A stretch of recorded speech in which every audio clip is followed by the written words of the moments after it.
বাংলার আকাশে দুর্যোগের মেঘ, ইতিমধ্যেই উত্তাল সমুদ্র।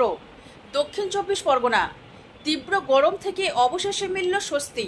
স্বস্তির বাণী শোনালো আলিপুর আবহাওয়া দপ্তর। স্বস্তির মাঝেও আতঙ্কের পরিবেশ দক্ষিণ চব্বিশ পরগনার উপকূল তীরবর্তী এলাকায়। কালবৈশাখী ঝড়ের সতর্কতা ইতিমধ্যেই জারি করা হয়েছে। উত্তাল হয়ে গিয়েছে দক্ষিণ চব্বিশ পরগনা উপকূল তীরবর্তী এলাকাগুলিতে জারি করা হয়েছে সতর্কতা।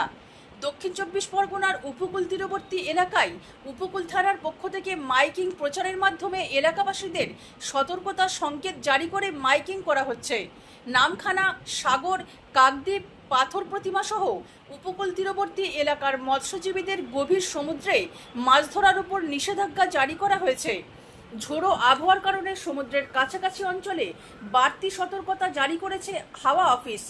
6 মে থেকে 8 মে পর্যন্ত উপকূল সংলগ্ন এলাকায় ভারী বৃষ্টি এবং ঘন্টায় 45 থেকে 55 কিলোমিটার বেগে হাওয়া বইতে পারে। এর ফলে উত্তাল হতে পারে সমুদ্র। ঢেউয়ের উচ্চতা হতে পারে 0.5 মিটার থেকে 1.2 মিটার পর্যন্ত। বুধবার পর্যন্ত মৎস্যজীবীদের সমুদ্রে যেতে নিষেধ করা হয়েছে।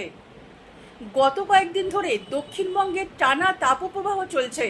কলকাতা সহ প্রায় সর্বত্র তাপমাত্রা 40 ডিগ্রির বেশি ছিল। কড়াইগন্ডায় তাপমাত্রা ছাড়িয়ে গিয়েছিল 45 ডিগ্রির গণ্ডিও।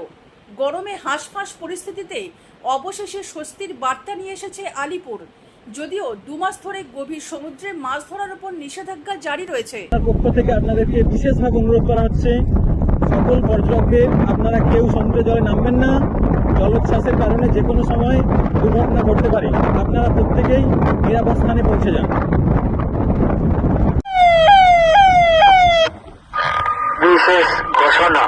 সুন্দরবন পুলিশ জেলা ও ফ্রেজারগঞ্জ কোস্টাল থানার পক্ষ থেকে সমস্ত মৎস্যজীবীদের জানানো হচ্ছে, আজ 6 তারিখ থেকে 11 তারিখ পর্যন্ত বঙ্গোপসাগরে গভীর নিম্নচাপ সৃষ্টি হয়েছে।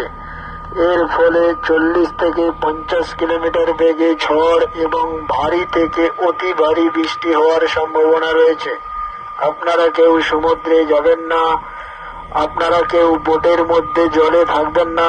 আপনাদের বোটগুলো নিরাপদে রাখুন, আপনারা নিরাপদে থাকুন।